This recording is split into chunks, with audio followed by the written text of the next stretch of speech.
Hey, hey, hey, hey, everyone. Welcome back to the recipe of the week. The recipe of the week. Welcome back to the recipe of the week. Welcome back to the recipe of the week. OMG. Hope you guys have had an amazing day. I always got to check in to see how your day is going. My day has been quite amazing. Quite amazing.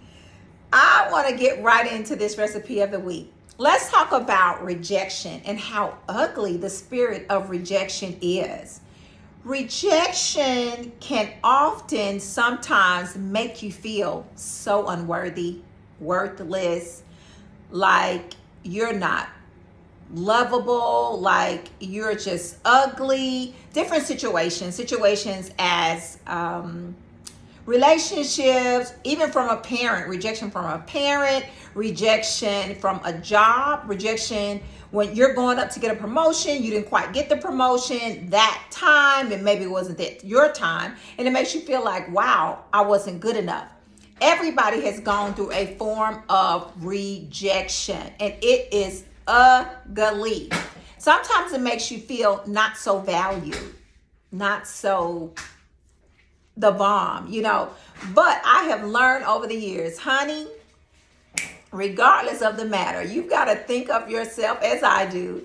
I am the bomb.com. Like Lay's chips, honey. You can't eat just one. You got to see yourself all of that, honey. Like all of that. Because you know why? God sees you like that. He sees you exactly like that. You're the apple of his eye. Yes, you are. You are the cream in his coffee. He loves you regardless. He does not reject us. He was the stone that the builders rejected. The cornerstone now.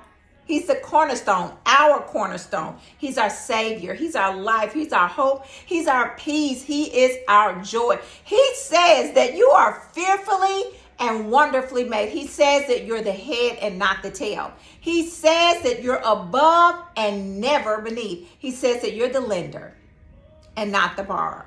Here's the thing. Let's jump right into this recipe. Coming from John 10 and 14. Very, very, very familiar passage of scripture.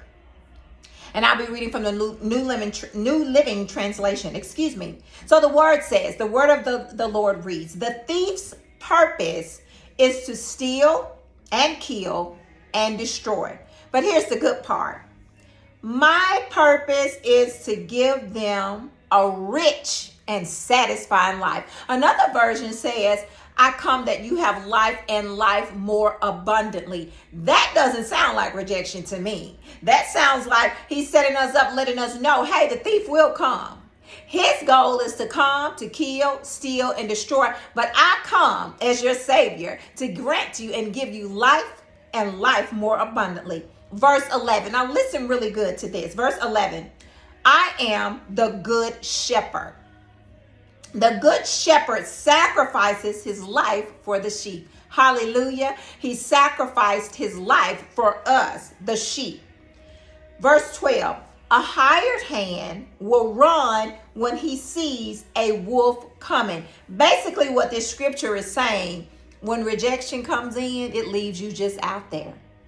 I'm just kind of making it real to let you know that a hired hand will run when he sees a wolf coming. Rejection ain't here to protect you. It's not. Abandonment, disappointment, frustration, discouragement. It is not here to protect you. It's here to reject you. All right. Okay. Verse 12 also says, he will abandon the sheep because they don't belong to him. And he isn't their shepherd. So those situations, rejection, abandonment, those are not your shepherd. Jesus is. He is the good shepherd is what the word says. Verse 13. The hired hand runs away because he's working only for the money and doesn't really care about the sheep. When those situations come, those people come, whatever it is you find yourself in, they are just working for the money. Not necessarily for the money, but they're working to go against you, to distract you, to pull you down. They are not the good shepherd. Jesus is. Verse 14. I am the good shepherd. It says it again.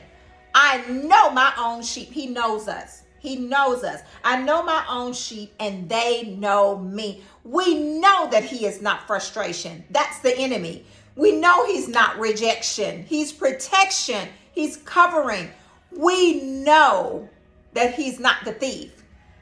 He comes to save us. He did save us. All right. I am the good shepherd. I know my own sheep and they know me. Verse 15. Just as my Father knows me and I know the Father, so I sacrifice my life for the sheep. See, Jesus doesn't come in the form of rejection. He always comes in the form of protection, covering us, keeping us, directing us, realigning us, not rejection. The enemy comes to kill, steal, reject, and destroy, abandon, leave you hanging out there.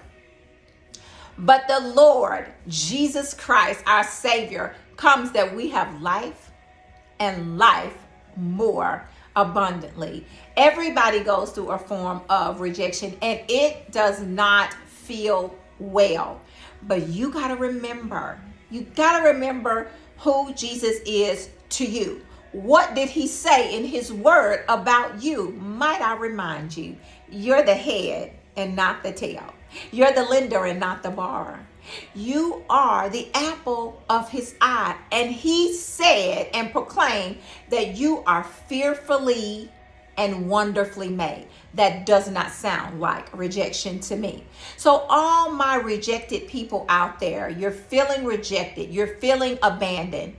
The Lord doesn't do that to us. He corrects us, chastise in some ways when we're just kind of out of line.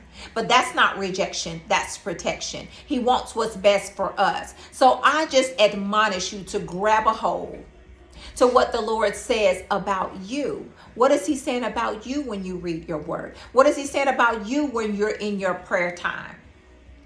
It's not rejection. People sometimes come to realign us because we get so far out there at times, but people in situations come to realign us. And we thank our holy God for that because he loves us so much that he wants us to be better and better and better and better each and every day. You should be a new you daily. Something you learned from the day before should carry on to the next day to be a better you. Trust his word.